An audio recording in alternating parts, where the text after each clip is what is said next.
काल रात्री आमचा प्लॅन झाला आणि आज सकाळी पहाटे 3 वाजता आम्ही निघालो. इंस्टाग्रामवरती फेमस होत असलेला रील म्हणजेच एकोले व्हॅली.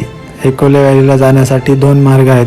एक म्हणजे लोणावळा मार्गे आणि दुसरा म्हणजे ताम्हिणी घाट मार्गे. आम्ही गेलो ताम्हिणी घाट मार्गे कारण की आम्हाला एक दिवशी 3 प्लेस एक्सप्लोअर करायचे होते. त्यातला पहिला म्हणजे कुंडलिका व्हॅली, दुसरा म्हणजे घनगड आणि तिसरा जो प्लॅन केला होता तेच आपली लोटस व्हॅली. ते 2 पॉईंट कव्हर करून आम्ही दुपारचे 2 वाजता हा ट्रेक चालू केला. खूप एक्साइटमेंट होती. स्टार्टिंगला रस्ता सापडत नव्हता, पण नंतर रस्ता सापडला आणि चालू केला आम्ही ट्रेक.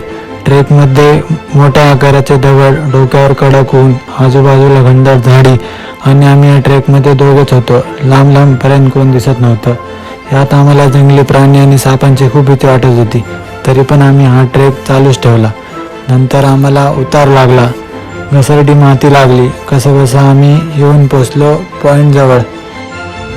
जसा आम्ही पॉईंटजवळ पोचलो, पॉईंटचा शेवटचा भाग हा खूपच घसरडा होता. कसं आम्ही हळूहळू खाली उतरलो.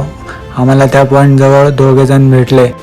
जसा हा पॉईंट बघितला तसा आम्ही उड्या मारायला चालू केले. भावाला कमी पोहता येत असताना सुद्धा भावाने पहिले उडी मारली, नंतर मी मारली. मग आमचे इकडून तिकडं उड्या मारायला चालू. जसा आम्ही हा व्ह्यू बघितला तसा तो 45 मिनिटाच्या उन्हात आणि अफाट कष्टाने केलेला ट्रेक आम्ही विसरून गेलो. या भावाने तर एक्साइटमेंटमध्ये डायरेक्ट वरून उडी मारली. याला तर इकडून वरतीच येता येत नव्हतं.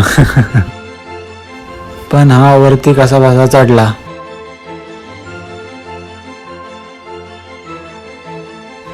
आमचा इकडे एन्जॉय चालू होता आणि हा भाऊ पावता येत नसल्यामुळे बाहेरच बसला होता.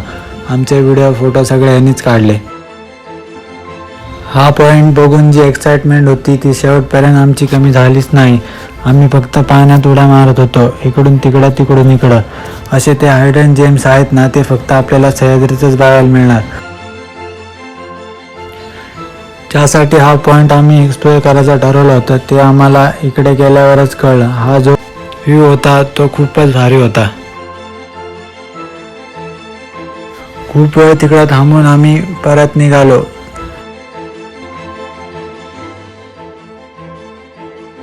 पण काय अजून मन भरलंच नव्हतं, म्हणून अजून एकदा परत छोट्या डबक्यात उडी मारली.